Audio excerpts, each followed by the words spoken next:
Trampni o'ylantiradigan 3 muhim masala: Hormuz, Xark va Eronning yadroviy dasturi.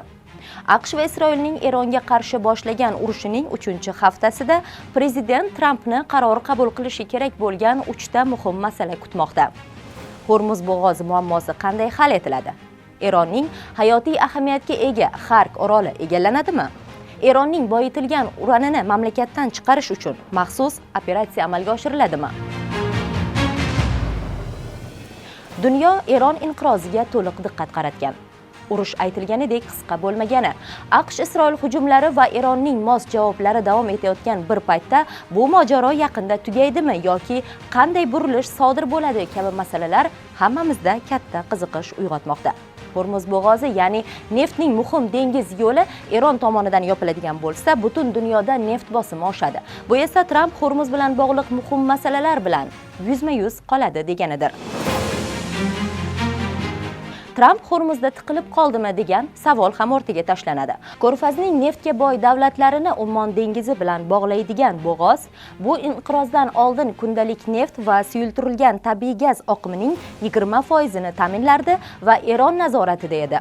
Eron bir tomondan neft tankerlariga hujum va tahdidlar, boshqa tomondan GPS tizimlariga hujumlar orqali 33 kilometr kenglikka ega bo'lgan suv yo'lidan o'tishni cheklamoqda.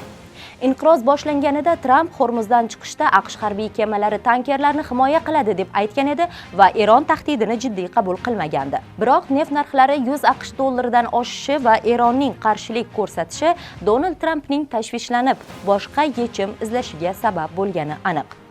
NATO va Xitoyga tahdid haqida 2 og'iz so'z. Tramp taxminan 7 davlat bilan harbiy qo'llab-quvvatlash uchun aloqa o'rnatganini aytdi va ko'plab davlatlar yordamga chiqishini ma'lum qildi. Tramp yordam bermaydiganlarni keyin eslab qolishini ham eslatib o'tdi. Biz neftning 1%dan kamini bu yerdan olamiz. Ba'zi davlatlar ancha ko'p oladi. Yaponiya 95, Xitoy 90, Janubiy Koreya 35. Ular kelib bo'g'ozda bizga yordam bersin dedi AQSh lideri. AQSh yetakchisi yana bir intervyusida Hormuzda qo'llab-quvvatlanmasa, NATOning kelajagi uchun juda yomon bo'lishi mumkinligi haqida ham ogohlantirgan edi. Tramp Xitoyga Hormuz bosimini oshirish uchun oy oxirida rejalashtirilgan safarini ham kechiktirishi mumkinligini aytdi.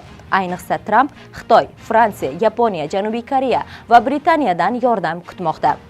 Trampning chaqirig'i havoda qoldi. Hormuz chaqirig'iga Tramp o'zi kutgan javobni ola olmadi.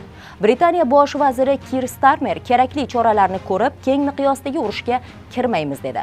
Ular amalga oshiriladigan umumiy rejaga kirishi mumkin, lekin bu faqat minalarning oldini olish uchun uchuvchisiz apparatlarni joylashtirish bilan cheklanadi xolos. Germaniya bosh vaziri Friedrich Merz bu urush NATO masalasi emasligi aniq edi. Biz unga qo'shilmaymiz dedi. Yaponiya va Avstraliya ham harbiy kema yuborish taklifini rad etdi.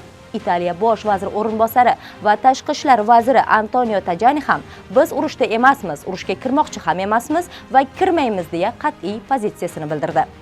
Xo'sh, Xark egallanadimi? Tramp ma'muriyatini yana bir masala, Eronning neft bilan bog'liq ishlarida muhim hisoblangan Xark orolini egallash fikri o'ylantirayotgan bo'lsa ajab emas. Eron neftining 90% Xark orolidagi inshootlar orqali eksport qilinadi. AQSh rasmiylari Xark AQSh nazoratiga o'tadigan bo'lsa, Eronning muhim neft daromad manbai yo'qoladi va urush uzoq davom etmaydi deb hisoblaydi. Ayni maqsadda o'tgan hafta juma kuni Xarkka qilingan hujumda 90 ta boshpanalar, raketa tizimlari, qurol aslahalar joylari nishonga olingan. Ammo neft inshootlariga hujum qilinmagan. Mintaqada 50 ming harbiy bor va AQSh hafta oxirida 5 ming qo'shimcha dengiz piyodasini yuborishga qaror qilgani ham Xarkni ehtimoliy egallash rejasi bo'lishi mumkin degan fikrni uyg'otadi. Biroq Xarkni egallash amerikalik harbiylarni Eron Islom inqilob gvardiyasi bilan yuzma-yuz kelishga majbur qiladi. Bu esa hatto Tramp tarafdorlari ham xohlamaydigan jihatdir. Eron urani bu borada qanday yo'l tutiladi? Bilasiz, AQSh ma'muriyati urush maqsadlaridan biri sifatida Eronning yadroviy dasturini yo'q qilishni e'lon qilgan. Biroq Eronda 60% boyitilgan 435 kilogramm uran borligi ma'lum. Yadroviy qurol uchun bu kimyoviy moddaning 90% boyitilishi kerak. AQSh urushni tugatib, yadroviy modda Eronda qoladigan bo'lsa, ular qisqa muddatda yadroviy qurol yaratishi mumkin degan fikrda. Yadroviy modda Isfahon yadroviy inshooti ostidagi tunnellarda saqlanishi taxmin qilinmoqda. 2025-yil iyun oyidagi 12 kunlik urushda Isfahon hamda boshqa yadroviy inshootlar katta zarar ko'rgan edi. Tahlilchilarning fikricha, yadroviy moddani Erondan olib chiqish uchun AQSh tarixidagi eng katta maxsus operatsiya amalga oshirilishi kerak. Bu radiatsiya tarqalishi xavfi tufayli harbiylar va atrof muhit uchun ham xavfli bo'lishi mumkin.